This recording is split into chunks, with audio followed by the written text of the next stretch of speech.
So, dito nga po mga kalingap mga kaedsi, Kalingap Edu nalaman na ang tungkol sa hindi pagrespeto ni David dito kay Viancy.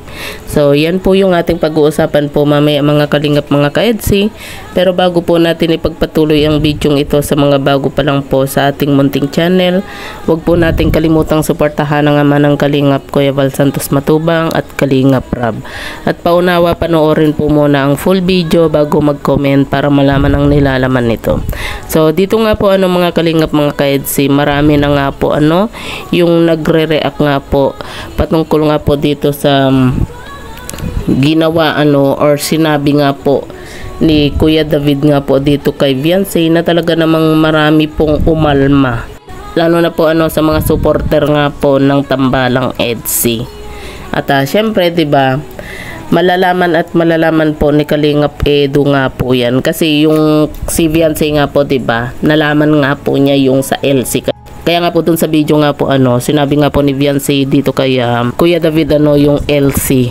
Kasi nga po, syempre 'di ba, kahit sino ba naman at lalo na po at viral, malalaman po at mababasa po ni Edu at ni Viancy po yung mga bagay na ganito. Dahil nga po sa sinabi nga po ni Kuya David nga po dito kay Viancy na hindi po maganda para sa karamihan nga po. Dahil nga po syempre kahit maging ako po mga kalingap, parang hindi ko po nagustuhan yung sinabi nga po ni Kuya David dito kay Viancy. Kahit pasabihin po natin na nagbibiruan po sila, pero dapat bilang lalo na po at teacher itong si Kuya David, dapat nire-respeto din po niya itong si Viancy maging si Kalingap Edu.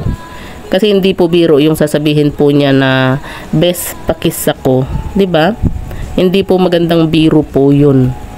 Yung sasabihin po niya ng ganun, tapos inulit pa po niya, talaga pong hindi po maganda sa pandinig nga po yun mga kalingap. Dapat nire-respeto din po ni Kuya David itong si Viancy nga po.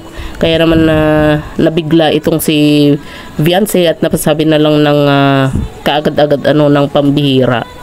Tapos syempre 'di ba itong si Viancy patawa-tawa na lang po dahil nga po syempre nire-respeto pa rin po niya itong si Kuya David. At alam naman po natin na itong si Viancy hindi po yan magsasalita. Ngingiti at ngingiti lang po yan. Kaya nga po 'di ba sinabi nga po niya, parang ibiniro na lang po niya dito kay Kuya David nga po ng LC. Kaya sinabi nga po ni Kuya David na wag na pong ungkatin yung LC na yun. Ibig sabihin, nalalaman po nila Viancy din po yung mga ganitong issue. At nababasa. Kita nyo po 'di ba doon sa pabahay nung nahinto dahil nga po sa pangbaba siya, pagsisisi nga po kumbaga sinisisi itong sina Viancy, nalalaman po niya, kaya nga gusto na lang po niyang ibigay sa iba yung pabahay nga po 'di ba. Kaya malalaman at malalaman po yan ni Kalingap Edu. Pero alam naman po natin syempre 'di ba, wala naman pong siguro pagsabihan po ni Kalingap Edu, pero alam naman po natin na napakabait din po na tao itong si Kalingap Edu 'di ba. Tapos syempre napakarespetado din po niyang tao nga po. Ito kumbaga ang dito mga kalingap, yun bang nagka-issue na nga po noon sa LC, tapos ngayon na naman mas matindi. 'Di ba? Kasi gawa ng magbibiro ka ng best pakis nga ako, 'di ba?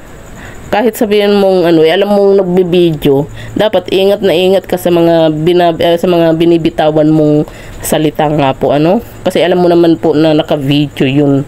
Kailangan ingat na ingat po sa mga bawat salita na binibitawan nga po mga kalingap.